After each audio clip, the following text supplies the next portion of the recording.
तो बच्चों प्रश्नावली 14.1 का प्रश्न नंबर 4, किसी अस्पताल में एक डॉक्टर द्वारा 30 महिलाओं के जांच की गई है और उनके हृदय स्पंदन यानी जो हार्ट बीट होती है कि प्रति मिनट संख्या नोट करके नीचे दर्शाए अनुसार संक्षिप्त रूप में लिख दी गई है। एक उपयुक्त विधि चुनते हुए इन महिलाओं के हृदय स्पंदन को की प्रति मिनट माध्य संख्या आपको ज्ञात करनी है। तो स्पंदन मतलब बच्चों क्या होता है, हार्ट बीट जो होती है उसकी बात कर रहा है वो। तो हृदय स्पंदन की प्रति मिनट संख्या उसने दे रखी है ये आपको, यानी वर्ग अंतराल दे रखा है। और महिलाओं की संख्या क्या दे रखी है आपको, ये दे रखी है, यानी ये क्या है, बारंबारता। तो हम वर्ग अंतराल को हमें अगर इंग्लिश में लिखना होता तो क्लास इंटरवल बोलते हैं, यानी उसको C.I से दर्शाते हैं, और बारंबारता को F से दर्शाते हैं, यानी जिसे हम इंग्लिश में फ्रीक्वेंसी बोलते हैं। ठीक है, तो इस क्वेश्चन को करते हैं हम। तो बच्चों जो वर्ग अंतराल दे रखा है हमने उसको CI ले लिया, जिसे हम इंग्लिश में क्लास इंटरवल बोलते हैं, और फिर बारंबारता को हमने फ्रीक्वेंसी ले ली। ठीक है, तो सबसे पहले हमें क्या निकालना है, इनका x निकालना है। x मतलब क्या निकालना है बच्चों, मध्यमान निकालना है। आपको पता होगा, क्योंकि जब तक हम x नहीं निकालेंगे तब तक हम इस प्रश्न को नहीं हल कर सकते। तो इस प्रश्न को हम बच्चों कल्पित माध्य से हल करेंगे। सबसे पहले हमें क्या करना है, x निकालने के लिए जो ये बारंबारता यानी वर्ग अंतराल दे रखे हैं इनको आपको दोनों को जोड़ लेना है। तो क्या करेंगे, 65 प्लस के 68, और इसको भाग करेंगे 2 से।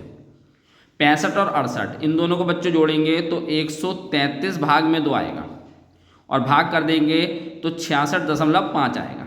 तो ये इसका मध्यमान हो गया 66.5।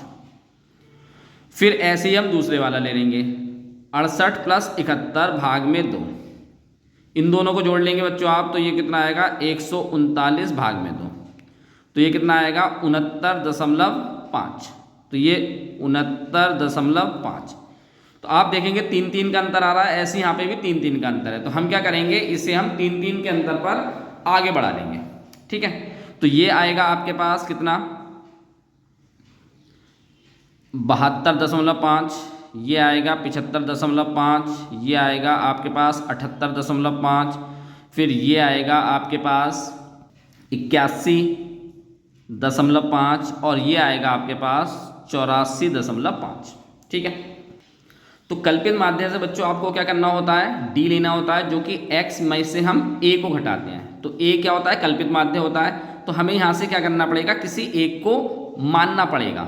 ठीक है, तो कितने आपको नंबर दे रखे हैं, 1 2 3 4 5 6 7। तो हम क्या करते हैं, बीच वाली संख्या मान लेते हैं।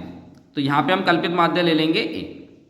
हम बच्चों किसी को ही मान सकते हैं, शुरुआत से लेके और अंतिम तक किसी भी पद को मान सकते हैं, कोई दिक्कत नहीं है, आपका आंसर बिल्कुल सही आएगा। ठीक है, बीच वाले मानने से क्या होता है कि थोड़ा सा बैलेंस हो जाता है, प्लस माइनस के जो संख्या होती है उनको हम बैलेंस कर लेते हैं। चलिए अब हम क्या करेंगे, इसमें से 66.5 में से 75.5 माइनस करेंगे। तो करना क्या है हमें, तो पहला ये आएगा आपके पास कितना, माइनस के 9, फिर हम 69.5 में से 75.5 माइनस करेंगे तो माइनस के 6 आएगा। ऐसे इसमें से इसे माइनस करेंगे, माइनस के 3 आ जाएगा। अब 75.5 में से 75.5 ही माइनस करेंगे तो 0 आएगा।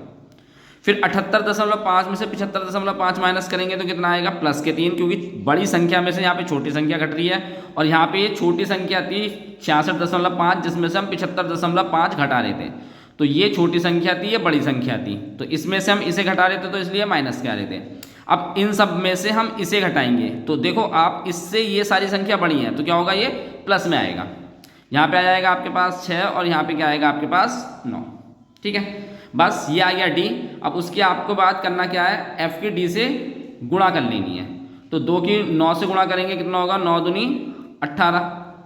6 की 4 से गुणा कितना करेंगे, 24 हो जाएगा। 3 की 3 से गुणा करेंगे 9 हो जाएगा। अब देखो यहाँ माइनस लग रहा है, ये प्लस के हैं, तो प्लस माइनस क्या होता है बच्चों, माइनस होता है। ये 0 हो जाएगा। 7 की 3 से गुणा करेंगे 21 हो गया। 4 की 6 से गुणा करेंगे कितना हो गया, 24, और 9 की 2 से गुणा करेंगे कितना जाएगा, 18। ठीक है, इसके बाद आपको करना क्या है, एफ का और एफ डी का क्या कर लेना है, योग कर लेना है। तो हम इसका एफ का यानी बारंबारता का योग करेंगे, तो ये आएगा बच्चों 30, और इस पूरे का योग करेंगे तो देखिए अगर हम इन सबको जोड़ेंगे, माइनस के एक साथ जोड़ेंगे, प्लस के अलग जोड़ेंगे, तो माइनस के अगर हम जोड़ते हैं तो ये सारे जुड़ने के बाद कितना आएगा, माइनस के 51, और इन्हें जोड़ेंगे तो इन्हें माइनस, यानी ये सारे प्लस के हैं, इन्हें जोड़ेंगे तो कितना आएगा 63। अब 63 में से आप 51 घटाएंगे तो कितना आ जाएगा 12। ये आ गया आपके पास सिग्मा FD। ठीक है, अब हमें कल्पित माध्य का आपको बच्चों फॉर्मूला यानी सूत्र पता है। तो कल्पित माध्य का फॉर्मूला मीन से यानी x के ऊपर बार से जिसे दर्शाते हैं a plus sigma FD upon sigma f। a क्या होता है बच्चों, जो आपने यहाँ पे मान रखा है, यानी किसे मान रखा है आपने 75.5। FD कितना है आपके पास 12, और सिग्मा f कितना है आपके पास 30। ठीक है, इसके बाद आपको करना क्या है, 75.5, ये आपका जो है 3 से आप इसे भाग कर सकते हैं। 3 को भाग करेंगे 12 से तो 4 आएगा, और 3 को इससे भाग करेंगे तो कितना आएगा 10। 3 को 12 से भाग कर लेंगे 4 आएगा, और 3 को 10 से भाग, मतलब 3 को भाग करेंगे, 30 को 3 से भाग करेंगे तो कितना आएगा 10। अब 10 को आप 4 से भाग कर लेंगे तो कितना होगा 75.5 प्लस के ये आएगा 0.4। ठीक है, अब इन दोनों को जोड़ देंगे तो कितना आएगा आपके पास ये 75.9।